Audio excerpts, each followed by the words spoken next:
Tonke Global Manpower Recruitment Agency.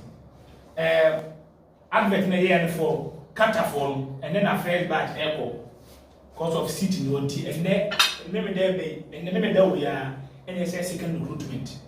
Second batch is recommended and I remember the next recruitment. Remember that we are 30th of this month. I remember the recruitment. Job was all about recruitment. We talk about first batch there echo into then a moko, the some moko, send a mechano and yet any my panel you madden and a Timidamasi, Tamunio, and Timunia airport, into Tonke Global was all bar, who friend of mine, I am not dressing, no about the remember we are second recruitment. Mr. Musa is never 4 days, not 4 good days. Until you started in this 10 days long, and 10 days. Okay, until also to buy Qatar Construction, Labor, Macy, Plumber, Tonke Global Manpower Recruitment Agency, until Madame Munia Minko.